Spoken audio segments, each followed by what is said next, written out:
हे दोस्तों, हमने शुरू किया था कार्बन कंपाउंड्स जो कि क्लास 10 से 9th चैप्टर है ऑफ साइंस 1 और इसका हम लोग आज देखने वाले हैं लेक्चर नंबर 2 जिसमें हम लोग बहुत अच्छी तरीके से सीखेंगे about versatile nature of carbon and हम लोग और सीखेंगे एक और टॉपिक जिसका नाम है हाइड्रोकार्बन्स। तो चलिए शुरू करते हैं, लेकिन उससे पहले अगर आप चैनल पे नए हो तो चैनल को सब्सक्राइब कर दो और वीडियो को लाइक करके अपनी अटेंडेंस लगा दीजिए गाइस। तो चलिए शुरू करते हैं अब बिना किसी टाइम पास के।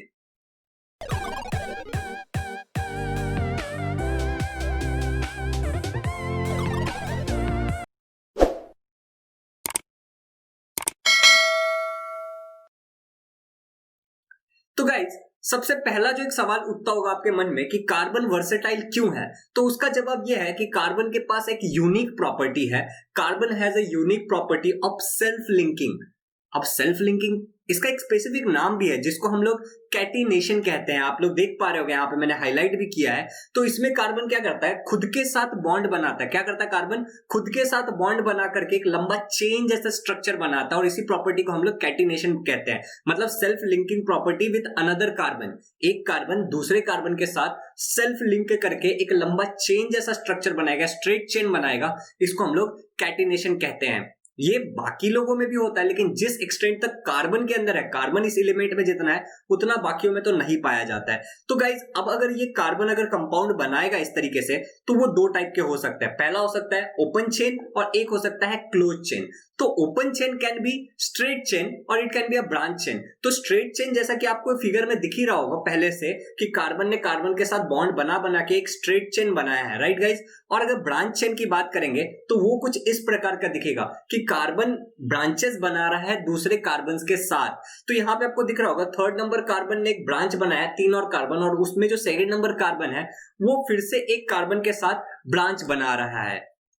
तो गाइज इसके अलावा हमने बात की थी क्लोज चेन के बारे में भी। तो चेन्स अगर दो टाइप के हो सकते हैं, तो क्लोज चेन की अगर हम लोग बात करें तो वो रिंग्ड स्ट्रक्चर में होता है, जैसा कि आपको यहाँ पे फिगर में दिख रहा होगा। रिंग्ड स्ट्रक्चर में क्लोज चेन भी बना सकता है कार्बन, और this is all because of a property called as catenation. तो यहां तक तो आपको क्लियर होगा। तो क्या सवाल एक उठता है या नहीं कि क्या कार्बन खाली कार्बन के साथ ही इस तरीके से रिंग स्ट्रक्चर बनाएगा या फिर ऐसा लंबा चेन बनाएगा, किसी और एलिमेंट के साथ नहीं कर सकता है? तो जवाब है जी हाँ, कार्बन कर सकता है और उसी को हम देखते हैं अब। तो गाइज हमारा जो कार्बन है वो टेट्रावैलेंट होता है। What is mean by tetravalent हमने पिछले लेक्चर में देखा था। अगर आपको नहीं याद है तो आप पुराना वाला लेक्चर नंबर 1 जाके देख लीजिए जो ऊपर के आई बटन में होगा, ठीक है गाइज। अब आगे बढ़ते हैं। टेट्रावैलेंट मतलब होता है कि जिसकी वैलेंसी 4 होती है। तो कार्बन की वैलेंसी 4 है, मतलब कि वो 4 कोवैलेंट बॉन्ड्स बना सकता है। अब अगर कार्बन 4 कोवैलेंट बॉन्ड्स बना सकता है तो वो किसी के भी साथ बना सकता है। जी हाँ, काफी सारे एलिमेंट्स के साथ बना सकता है और इस तरीके से और ज्यादा कंपाउंड्स बनने की संभावनाएं बढ़ जाती है। तो एक एग्जांपल देखते हैं हम लोग। फॉर एग्जांपल हम लोग मान लेते हैं कि एक कार्बन हाइड्रोजन और क्लोरीन के साथ मिलकर के 5 डिफरेंट काइंड्स ऑफ कंपाउंड बना सकता है। एक कार्बन हाइड्रोजन और क्लोरीन के साथ मिलकर के खाली हाइड्रोजन और क्लोरीन को रिप्लेस करते करते 5 डिफरेंट काइंड्स ऑफ कंपाउंड बना सकता है। फॉर एग्जांपल अगर हम लोग सबसे पहले बात करें तो एक कार्बन और 4 हाइड्रोजन को लेकर के CH4 बनाया जा सकता है। अब इसी में से अगर हम लोगों ने एक हाइड्रोजन को रिप्लेस कर दिया क्लोरीन से तो CH3Cl बनाया जा सकता है। ऐसे ही आगे अगर हम लोग एक हाइड्रोजन और रिप्लेस कर देते हैं इस CH3Cl में से, और तो ये हो जाएगा CH2Cl2, 2 क्लोरीन आ गया और 2 हाइड्रोजन को हमने रिप्लेस कर दिया है CH4 से। अब ये जो CH2Cl2 है इसमें से अगर हम लोग एक हाइड्रोजन और कम करेंगे तो ये CH हो जाएगा, और एक क्लोरीन अगर हम बढ़ा देते हैं तो वो हो जाएगा CHCl3।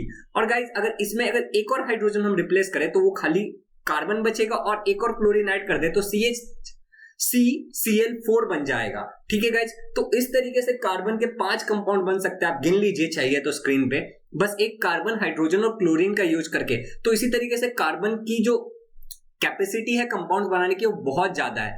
तो क्या खाली हाइड्रोजन और क्लोरीन के साथ ही बनाएगा? जी नहीं, ये हाइड्रोजन, ऑक्सीजन, ठीक है गाइस, नाइट्रोजन, क्लोरीन और एक्सेट्रा, इनमें से किसी के भी साथ या फिर ऐसे बहुत सारे एलिमेंट हैं जिनके साथ कार्बन जो है वो इस तरीके से बॉन्ड्स बना करके अपनी वैलेंस इलेक्ट्रॉन को शेयर करेगा और बहुत सारे कंपाउंड को अराइज करेगा। तो this is also a reason कि कार्बन क्या है, काफी वर्सेटाइल है। Are you getting it? तो कार्बन वर्सेटाइल क्यों है इसका हमने अब तक 2 जवाब देखा कि कार्बन की प्रॉपर्टी कैटेनेशन, जिसके साथ वो बाकी और कार्बन के साथ लिंक करके लंबा चेन बना सकता है, ठीक है गाइज। और कार्बन किसी और एलिमेंट के साथ भी चेन बना सकता है और उनके साथ कंपाउंड बना सकता है। दैट इज द रीजन कि कार्बन काफी वर्सेटाइल है। तो ये हमने 2 रीजन देख लिया। अब एक और रीजन है गाइस कि कार्बन वर्सेटाइल क्या है, और उसका आंसर है हाइड्रोकार्बन्स।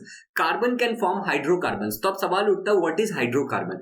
तो हाइड्रोकार्बन्स का मतलब होता है compounds formed by bonding between hydrogen and carbon. ठीक है, अगर कोई कंपाउंड बन रहा है जिसमें हाइड्रोजन और कार्बन दोनों है, उनके बीच में बॉन्डिंग है, कोवेलेंट बॉन्ड्स है, तो इसको हम लोग बोलेंगे हाइड्रोकार्बन। गाइस हमने एक हाइड्रोकार्बन का एग्जांपल देखा था पिछले लेक्चर में, CH4, जिसको मीथेन, मार्स गैस भी बुलाते हैं। तो चलिए गाइस अब हम लोग हाइड्रोकार्बन को थोड़ा सा डिटेल में सीखते हैं। तो हाइड्रोकार्बन की अगर मैं बात करूं तो हाइड्रोकार्बन 2 टाइप के हो सकते हैं। पहला वाला होता है सैचुरेटेड, ठीक है गाइस, और दूसरा वाला जो हाइड्रोकार्बन है वो होता है अनसैचुरेटेड। अब सैचुरेटेड अनसैचुरेटेड हाइड्रोकार्बन के 2 टाइप है। अगर आप सैचुरेटेड में अगर आप बात करोगे गाइस, तो सैचुरेटेड जो हाइड्रोकार्बन है उसका नाम है अल्केन। अल्केन का जनरल फॉर्मूला है CnH2n+2, ठीक है गाइस, और इसमें कार्बन कार्बन सिंगल बॉन्ड होती है। यहां तक सब कुछ क्लियर है। तो चलो अब अनसैचुरेटेड वाले पार्ट तक चलते हैं। अगर आप अनसैचुरेटेड की बात करोगे तो इसका 2 एग्जांपल है। अनसैचुरेटेड में 2 टाइप होते हैं। एक होता है अल्कीन जिसका जनरल फॉर्मूला है CnH2n, क्लियर, और इसके अंदर carbon carbon double bond share करते हैं। एक कार्बन दूसरे कार्बन के साथ 2 बॉन्ड शेयर करते हैं गाइस। तो आई होप कि यहां तक सभी कुछ क्लियर होगा। तो गाइस अब अगर हम लोग अल्काइन की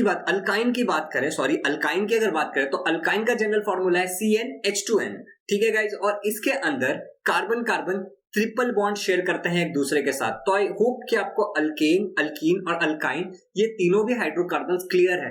तो चलिए गाइस एक एक एग्जांपल लेते हैं of alkane, alkyne and alkyne and समझते हैं कि ये कैसे फॉर्म होता है। लेकिन उससे पहले, एग्जांपल से पहले हम लोग एक जनरल तरीका देख लेते हैं जिससे अल्केन, अल्कीन और अल्काइन के नाम लिखे जाते हैं। तो चलिए गाइस आगे बढ़ते हैं। तो हाइड्रोकार्बन्स में सबसे पहले जो यूज होता है वो देखा जाता है कितने कार्बन है उसके अंदर, नंबर ऑफ कार्बन, कितने कार्बन के जो एलिमेंट कार्बन है उसके कितने एटम प्रेजेंट्स है, ठीक है गाइज, और एक प्रीफिक्स यूज किया जाता है। तो मैं आपको बताता हूं, अगर किसी चीज में 1 कार्बन है तो प्रीफिक्स यूज होगा मिथ, METH, आपको स्क्रीन पे दिख रहा होगा। अगर किसी चीज में 2 कार्बन है तो जो प्रीफिक्स यूज होगा वो होगा इथ, ETH। अगर किसी भी एक कंपाउंड में अगर 3 कार्बन है तो जो प्रीफिक्स यूज होगा वो होगा प्रॉप, PROP। अगर किसी भी कंपाउंड में 4 कार्बन है तो जो प्रीफिक्स यूज होगा वो है ब्यूट, BUT। अगर किसी भी चीज में अगर 5 कार्बन है तो जो प्रीफिक्स यूज होगा वो होगा पेंट, PENT, पेंट। अगर किसी भी चीज में 6 कार्बन है तो जो प्रीफिक्स यूज होगा वो होगा HEX, हेक्स। अगर किसी भी चीज में 7 कार्बन है गाइस तो जो प्रीफिक्स यूज होगा वो होगा HEPT, हेप्ट। एंड अगर किसी भी चीज में 8 कार्बन है गाइस तो जो प्रीफिक्स यूज होगा वो होगा OCTO। इसी तरीके से अगर 9 है तो 9 है तो नॉन, अगर 10 है तो डेकेन, DEC, डेक होगा, ठीक है गाइस। तो अब यहां तक तो क्लियर है। लेकिन सर अल्केन का नाम कैसे लिखेंगे, अल्कीन का नाम कैसे लिखेंगे और अल्काइन का नाम कैसे लिखेंगे? तो गाइस एक एक करके समझते हैं कि अल्केन का नाम, अल्कीन का नाम और अल्काइन का नाम हम किस तरीके से लिखेंगे। तो मान लो कि हमारे पास जो हाइड्रोकार्बन है वो एक अल्केन टाइप का है। तो अल्केन टाइप में कुछ नहीं होता है गाइस, अगर आप यहाँ पे ध्यान से देखो तो अल्केन में खाली ANE लग गया है, ठीक है गाइस। तो हम लोग क्या करेंगे, हमारा जो भी हाइड्रोकार्बन है उसमें बस ये जो प्रीफिक्स है उसके आगे ANE लगाते चले जाएंगे। तो फॉर एग्जांपल अगर मुझे 1 कार्बन वाला जो मीथेन था तो इस तरीके से लिखा जाएगा, जिस भी कंपाउंड में 1 कार्बन होगा और बाकी सारे हाइड्रोजन होंगे उसको हम लोग मीथेन कहेंगे। तो यहाँ पे आप देखिए कि लास्ट में क्या लग गया गाइस, खाली ANE लगा दिया गया है। तो इसी तरीके से guys ethane, propane, butane, pentane, hexane, heptane and octane. तो यहाँ पे हमने कुछ भी नहीं किया है गाइस। अगर आप ध्यान से देखोगे तो प्रीफिक्स को उठा के एज इट इज डाल दिया गया है और लास्ट में खाली हमने ANE लगा दिया है इसमें, और हमने कोई भी चेंजेस नहीं किए हैं। तो इस तरीके से हम एक अल्केन का नाम लिखते हैं। अगर हम लोग बात करें अल्कीन की, तो अल्कीन में मिथीन एग्जिस्ट नहीं करेगा। मिथीन क्यों एग्जिस्ट नहीं करेगा, इसके पीछे एक ही रीजन है कि अल्कीन में carbon carbon double bond share होता है, और अगर मिथ इस प्रीफिक्स की बात करें तो इसमें खाली एक ही कार्बन होगा, तो दूसरा कार्बन जिसके साथ वो डबल बॉन्ड शेयर करेगा वो एग्जिस्ट ही नहीं कर रहा है, तो ये पॉसिबल नहीं है। लेकिन अगर हम बात करें इथीन की, तो इथीन एग्जिस्ट करेगा क्योंकि दो कार्बन है, नंबर ऑफ कार्बन कितने हो जाएंगे इथीन में, दो हो जाएंगे, तो ये वाला एग्जिस्ट करेगा। तो हम यहाँ पे बदल क्या रहा है, खाली ENE लगा रहा है इस प्रीफिक्स के आगे। तो इस तरीके से आगे propene, butene, pentene, hexene, heptene and octene, nonene, decene, इस तरीके से बनते जाएगा अल्कीन के कंपाउंड्स। अब बात अगर करें गाइस हम अल्काइन की, तो सिमिलरली अल्काइन में भी मिथाइन एग्जिस्ट नहीं करता है, बट उसके आगे ethyne, propyne, butyne, pentyne, hexyne, heptyne and octyne ये एग्जिस्ट करते हैं। और इसमें हमने चेंजेस क्या किए हैं गाइस, खाली हमने जो हमारा प्रीफिक्स था उसके आगे YNE ये यूज किया है। क्या यूज किया हमने, YNE ये यूज किया है। अब अगर आपको कहीं कंफ्यूजन हो कि अल्केन, अल्कीन और अल्काइन में सिंगल बॉन्ड कौन सा है, डबल बॉन्ड कौन सा है, ट्रिपल बॉन्ड कौन सा है, तो I will give you a trick. एक सिंपल सा ट्रिक याद रखना, ABCD में अगर आप बात करोगे तो AEY अल्फाबेटिकली आप अरेंज करो, पहले क्या आता है, A आता है, तो पहले जो आएगा उसमें सिंगल बॉन्ड, दूसरे नंबर पे क्या आता है, AEY में E आता है तो उसमें डबल बॉन्ड, और तीसरे नंबर पे क्या आता है, Y आता है तो इसमें ट्रिपल बॉन्ड। अल्फाबेटिकली अगर AYE को अगर आप अरेंज करोगे तो AEY ऐसा होगा, पहला, दूसरा, तीसरा, उसके हिसाब से आप बॉन्ड नंबर दे देना। तो आई होप कि यहां तक आपको सभी कुछ क्लियर है। तो हे गाइस, अब कुछ एग्जाम्पल तो बनते हैं ना, हाइड्रोकार्बन्स के कुछ एग्जाम्पल हम देखते हैं, जिन एग्जाम्पल से हमारी चीजें और ज्यादा क्लियर हो जाएगी कि हमें आखिर किस तरीके से किसी कंपाउंड को ड्रॉ करना है या फिर उसके फॉर्मूला में कैसे फिट करना है और किस तरीके से उसका नामकरण करना, उसको नाम कैसे देना है, if you are talking about alkane, alkene और अल्काइन। तो हम लोग सबसे पहला एग्जाम्पल ले लेते हैं गाइस ऑफ इथेन। ठीक है गाइस, अब इथ ये वाला चीज देख के आपको समझ में आ गया होगा, ANE है, दैट मीन्स कि ये एक अल्केन है, इसमें ANE से एंड हो रहा है, दैट मीन्स ये एक अल्केन है, और अल्केन में कार्बन कार्बन सिंगल बॉन्ड होता है, और उसका जनरल फॉर्मूला हम सबको पता है CnH2n+2। ठीक है गाइस, तो ये उसका जनरल फॉर्मूला है। तो अब आगे बढ़ते हैं और देखते हैं कि इथेन मतलब नंबर ऑफ कार्बन कितने होंगे इसमें, 2। तो नंबर ऑफ कार्बन इसमें जो प्रेजेंट होंगे वो होंगे 2। ठीक है, जनरल फॉर्मूला है CnH2n+2। Very good. तो आगे बढ़ते हैं, फॉर्मूला में इसको डाल दिया, तो बताओ n के जगह 2 डाला और n के जगह 2 डाला। ठीक है गाइस, ये 2 के जगह 2 है, तो क्या हो जाएगा, ये 2 into 2 क्या हो जाएगा गाइस, आप बताइए, ये 2 into 2 हो जाएगा 4। तो ये देखियो, ये मैंने वापस वही लिख दिया गलती से, बट 2 into 2 क्या हो गया गाइस, 4 हो गया, और 4 + 2 कितना होगा, 6 होगा। तो ये क्या बन गया, C2H6। यहाँ पे हमने बस सिंपल सा कैलकुलेशन रखा है, ये वाला स्टेप दोबारा आ गया तो आप इसको इग्नोर कर देना। ठीक है गाइस, C2H6। यहां तक क्लियर है। चलो फिर अब इस चीज को ड्रॉ कैसे करेंगे, तो इसको ड्रॉ करने का तरीका ये वाला है, हमने 2 कार्बन लिख दिया, ठीक है गाइस, और उसके चारों तरफ हाइड्रोजन डाल दी। Clear, as simple as it looks. तो देखो सिंपल सी बात है, कार्बन की वैलेंसी कितनी होती है गाइस, 4 होती है। तो देखो 1 2 3 4, ये वाला कार्बन एक हाइड्रोजन और 3, एक कार्बन और 3 हाइड्रोजन के साथ अपने बॉन्ड शेयर कर रहा है, अपने इलेक्ट्रॉन शेयर कर रहा है, दैट मींस कि इसकी वैलेंसी फुलफिल्ड है। अब अगर इसकी बात करोगे तो देखो 3 हाइड्रोजन इस तरफ से और एक इस कार्बन के साथ ही अपना बॉन्ड शेयर कर रहा है, दैट मींस इसकी भी वैलेंसी फुल है। तो इसी तरीके से हमको इसको एक और तरीके से रिप्रेजेंट कर सकते हैं, जो कि है CH3CH3, मतलब इस कार्बन के साथ 3 हाइड्रोजन और इस कार्बन के साथ भी 3 हाइड्रोजन। तो आई होप कि आपको ये क्लियर हो गया होगा कि हम किस तरीके से बनाएंगे। गाइज इसके और भी एग्जांपल मैं आपको समझाऊंगा, लेकिन ये चैप्टर खत्म होने के बाद, या फिर अगर आप रिक्वेस्ट करोगे इस वीडियो के बाद तो इसके और भी काफी सारे 10-12 एग्जांपल लेकर के अल्कीन, अल्कीन और अल्काइन के, ठीक है, अल्केन, अल्कीन और अल्काइन के मैं आपको समझा दूंगा। ओके गाइज, तो चलो अब अगला एग्जाम्पल देखते हैं ऑफ नेक्स्ट हाइड्रोकार्बन, जो कि है एक इथीन। इथीन क्या होता है गाइज, इथीन एक टाइप का अल्कीन है, क्योंकि इसके बीच में क्या आ रहा है गाइज, ई आ रहा है।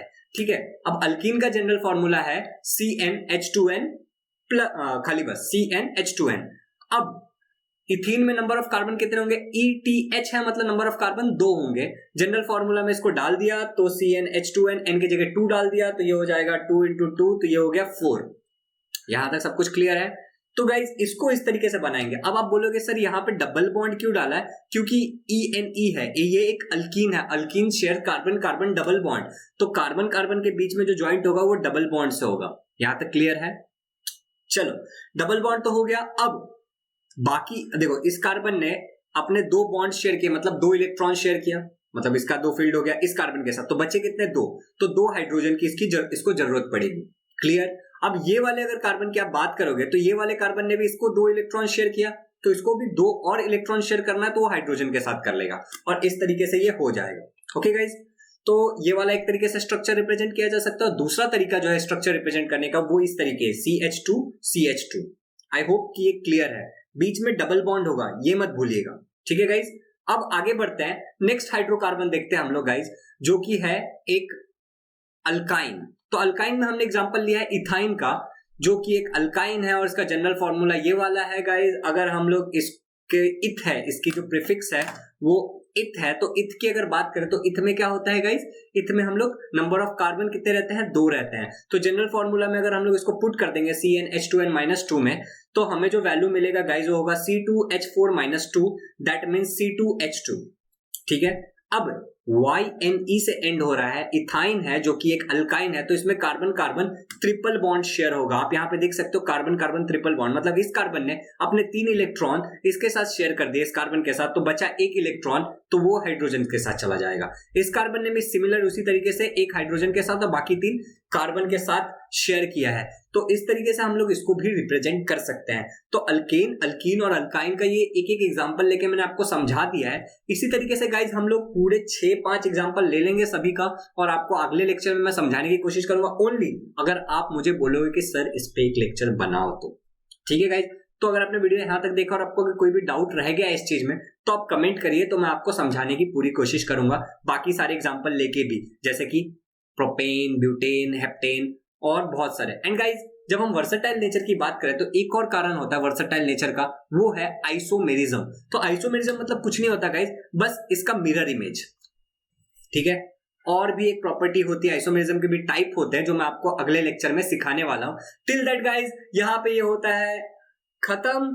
एंड चलिए फिर कार्बन कंपाउंड जो कि क्लास 10 से था, जिसका लेक्चर नंबर 2 हमने खत्म कर दिया है गाइज। एंड अगर आप इस चैनल पे नए हो तो चैनल को सब्सक्राइब कर दो, लाइक करो और शेयर करो। शेयर करने से फायदा ये होता है गाइज कि बाकी लोगों तक भी लेक्चर पहुंचेगा और हमारे चैनल की रीच बढ़ेगी। तो चलो guys, till that bye bye, take care.